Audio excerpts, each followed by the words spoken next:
Hi, this is Craig from the Rusty Fig, and today we're doing our first ever garden tour. So welcome to the first ever Rusty Fig garden tour, and to start off, I just want to give you a bit of a background as to what's happening, why we're here, what we're doing, and what we ultimately want to achieve.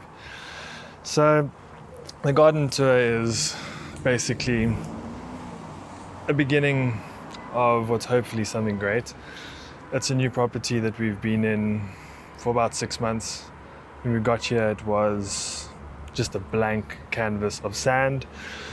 So it's been quite a process in getting everything going. But what that's allowed us to do is start from scratch with nothing. And that's great because we can do as we please. We can put in what we want. We can do layouts as we want. And this has been a great opportunity to get some figs in the ground, get some native vegetation in the ground as well, bring some bugs, good ones, keep away some of the bad ones. But what that's allowing us to do is get a really good start. What we're aiming to achieve here is to have everything that we're growing, have all the figs we're growing in the ground, have them also potted up. And we're basically going to be trying out different techniques, comparing the growth of in-ground, potted, yields, sizes, sweetness, flavor, all of that stuff with different fertilizing techniques, different pruning techniques, obviously different sizes. So yeah, that's what we're looking to achieve, and we're going to be taking you through the whole process step by step, giving you lots of guidelines, lots of tips, and then taking that a step further and saying, great, now you got the fruit, how do you make it awesome and convert it into the yummy fruit products that we sell, from drizzles, pates, preserves, jams, you name it. We'd want to try and stock it and make figs awesome everyday lifestyle product. So if we take a look at the fig trees that we actually have, a very popular ornamental fig, the Panache fig, also known as the tiger fig, has beautiful little figs with light green, almost yellow and green stripes, with a beautiful like reddish flesh it's very yummy. Needs a very long season to grow, lots of heat. Then we have one of the most popular, quite small at the moment, one of the most popular white figs, the white Genoa. Then a product that's quite unique to South Africa, the Adam's fig. This is a beautiful purple fig. It's really versatile, really yummy. Then we have a very famous black mission. Now this black mission doesn't look like it wants to do anything about sleeping this year. You can see the other figs that we've shown are pretty much all dormant. This one not so much. And then we have the Persian fig over here, which is also known as the Evita Fig, which is also not very sleepy at the moment. In fact, it's actually just pushed out in the last 2 weeks. 2 pretty decent little brabers there. And we've also got an experimental Kadota Fig here that we did a trunk chop on. What we're testing here is rejuvenation pruning. So this was about a 2-meter long tree with a single long stem with not much to offer. Managed to get 11 cuttings out of it, but as you can see, in a matter of less than a month, we've got 2 side shoots, which is going to give us a perfect structure. It's about 45 centimeters high, which is a nice starting height for a stump like this to then start branching out. We then also have the Cape Brown fig, which at its little tender age has got a pretty good structure. So what we're looking at doing here is we have lots of young trees, and we're looking at growing them with various techniques, growing them into the correct structure, trying different forms and shapes, and seeing what happens. So we're not looking at getting any ready grown big trees. We want to grow them, take you along the way, and so we can all learn together. This is another Cape Brown. As you can see, not a very pretty tree. But what we're doing here is, because this is a newly planted one, we're just letting it acclimatize, set its roots, and then we will be doing a rejuvenation prune on this one. Take it off quite low down, get some new growth out quite low down, and then maximize our branches. Here we have a tree that is very, very much waking up.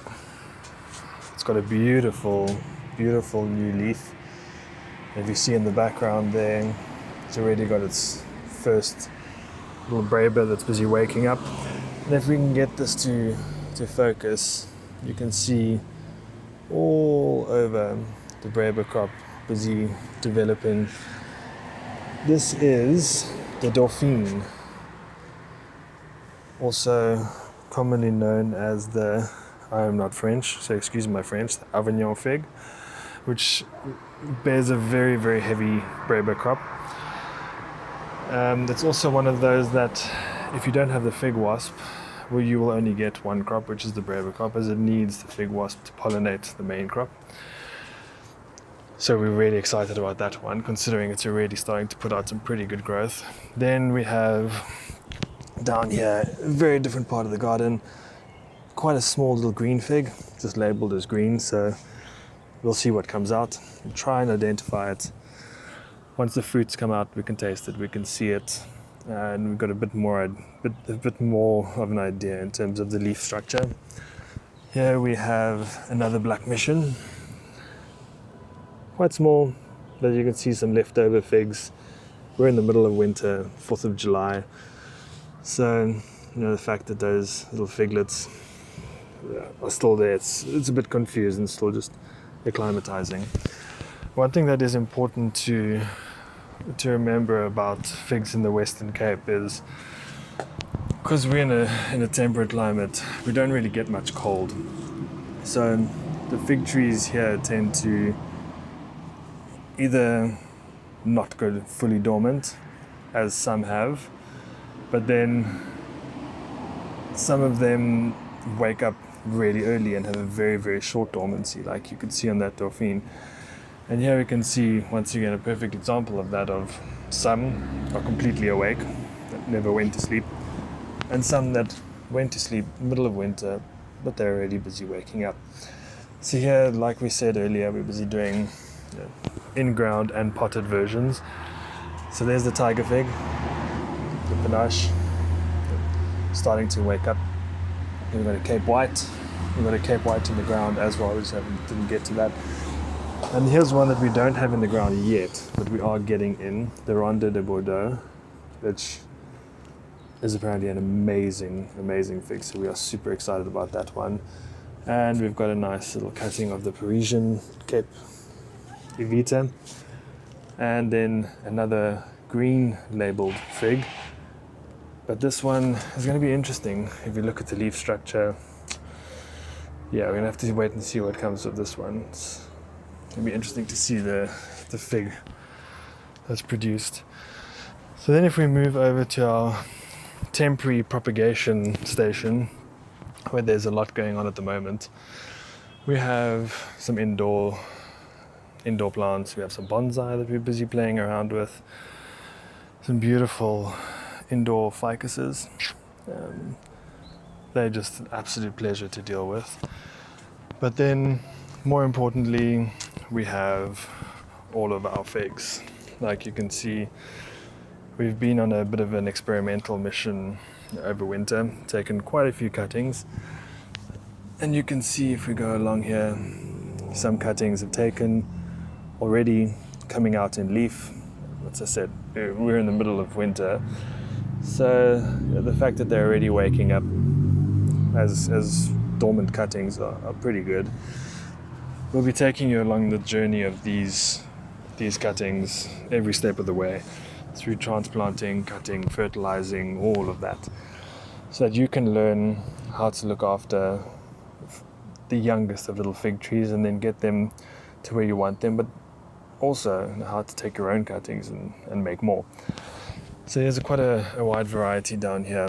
And then what we have here are 60 Persian figs, also known as the Cape Evita, and then 60 Ronde de Bordeaux figs.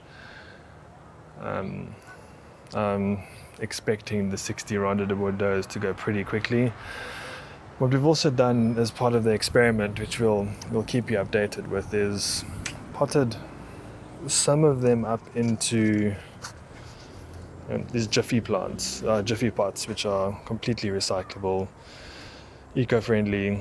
So all you actually do with these is stick them in the ground and the roots grow right through them, eliminating plastic completely. But we're still busy testing viability and if that works or not. So we also have some of the Kadota Fig cuttings. You remember earlier I said that we did that big chop, which is already starting to wake up. And here, if we have a look at some of the cuttings, also testing cutting in these cocoa pots, just to see, they claim to have incredible performance, which is exactly what we want to see. And doesn't want to focus, but what we're seeing there is a bud that's already pushed through the parafilm. So that's a really good sign. And most of them actually have buds that have started forming and pushing through the parafilm. So that hasn't even been a month and a half, and we have new growth pushing through, which is looking promising. So we're not going to touch these until we have proper growth. Cuttings have quite delicate roots in the beginning, and you don't want to mess around with those. So we'll leave them be, let them put on some growth first, get some roots going, and then we'll pot them up into bigger pots, start fertilizing, and take you along on the journey. So yeah, that's about it from me on our first ever garden tour. It's going to be exciting to do regular garden tour updates, so you can see how the plants are progressing, growing, and then also what we're doing with the plants that you're seeing from such a little age through the various stages: pruning, production, taste. We'll be taking you through all those different steps of I think we have 12 different varieties at the moment. We'll take you through the journey of all 12, educate you, teach you, and hopefully you can teach us something about those figs too. If you have anything to add, any comments, any suggestions, any requests, please let us know in the comments. And it would be great if you can support us by subscribing and staying up to date with what there is to offer in the fig world. Thanks everyone.